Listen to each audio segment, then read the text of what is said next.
नमस्कार साथियों, मैं हूं मयंक और आप देख रहे हैं इलेक्ट्रिकल मयंक यूट्यूब चैनल। बहुत बहुत स्वागत है दोस्तों आपका हमारे यूट्यूब चैनल पर। मेरे भाई, आज मैं आपको ये बताऊंगा कि जो हम इलेक्ट्रिसिटी का यूज कर रहे होते हैं, डिफरेंट तरीके से उसको यूटिलाइज कर रहे होते हैं, तो क्या कभी आपने ये सोचा है कि ये इलेक्ट्रिसिटी हमारे पास पहुंचती कैसे है? वो कौन सा मीडियम है जिसके द्वारा इलेक्ट्रिसिटी की सप्लाई की जाती है? दोस्तों, इसी में सबसे मुख्य बात ये भी है कि ये इलेक्ट्रिकल ग्रिड क्या होता है। तो दोस्तों, इन सारी चीजों को जानने के लिए आप बने रहिए हमारे साथ वीडियो के लास्ट तक। आज हम इस वीडियो में बताएंगे कैसे सप्लाई पहुंचती है हमारे घरों तक और क्या होता है इलेक्ट्रिकल ग्रिड। दोस्तों, पहले ये जान लेते हैं कि इलेक्ट्रिसिटी की सप्लाई कंज्यूमर तक कैसे भेजी जाती है। दोस्तों, दरअसल इलेक्ट्रिसिटी का प्रोडक्शन पावर जनरेशन स्टेशन पर होता है। दोस्तों, हमारे भारत में कई प्रकार के पावर प्लांट हैं जो कि इलेक्ट्रिसिटी का प्रोडक्शन करते हैं, जैसे wind power plant, thermal power plant, hydro power plant, solar power plant, nuclear power plant. ये सारे पावर प्लांट इलेक्ट्रिसिटी का प्रोडक्शन करते हैं, जिसमें भारत में सबसे ज्यादा इलेक्ट्रिसिटी का उत्पादन थर्मल पावर प्लांट करता है और इसका रिसोर्स होता है कोयला।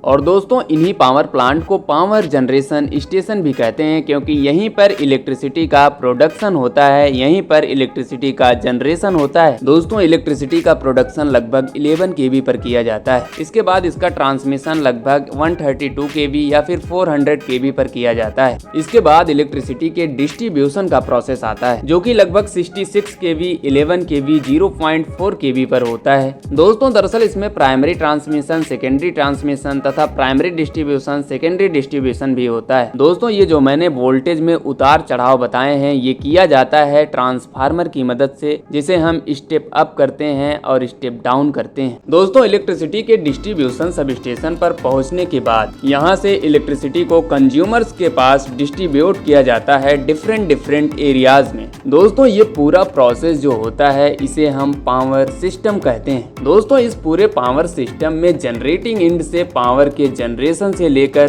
कंज्यूमर एंड पे पावर के कंजप्शन तक के पूरे सिस्टम को पावर सिस्टम कहते हैं। दोस्तों, ये मैंने एक सेपरेट पावर सिस्टम की बात की है।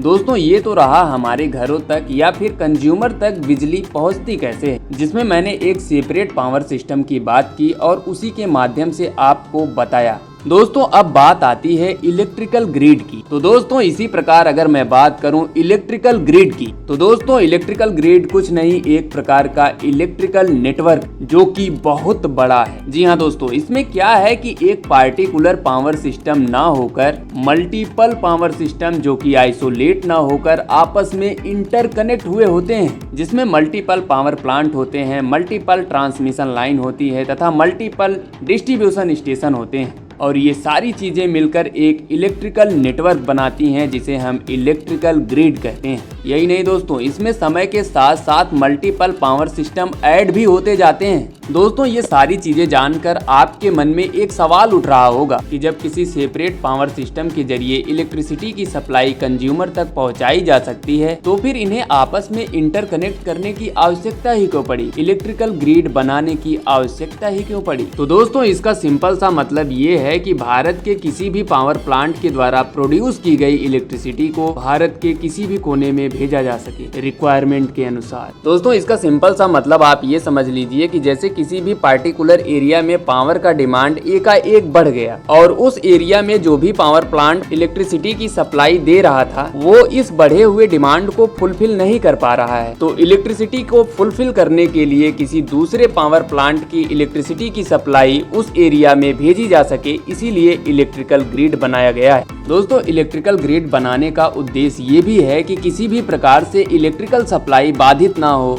क्योंकि हम जानते हैं आज इलेक्ट्रिसिटी का रिक्वायरमेंट कितना ज्यादा है। बिना इसके कुछ भी करना संभव ही नहीं है। बिना इसके आईटी सेक्टर चलाना, इंडस्ट्री चलाना लगभग संभव ही नहीं है। दोस्तों, आज के लिए बस इतना ही। इसके ऊपर मैं और वीडियो लेकर आऊंगा जिसमें मैं कुछ और चीजें बताऊंगा। दोस्तों, जैसा कि मैं हमेशा कहता हूं, अगर आपको हमारा वीडियो अच्छा लगता है, हेल्पफुल लगता है, तो प्लीज वीडियो को लाइक करें, और अगर अभी तक हमारे चैनल को आपने सब्सक्राइब नहीं किया है तो प्लीज चैनल को जरूर सब्सक्राइब करें। मिलते हैं नेक्स्ट वीडियो में कुछ और जानकारी के साथ, तब तक के लिए धन्यवाद।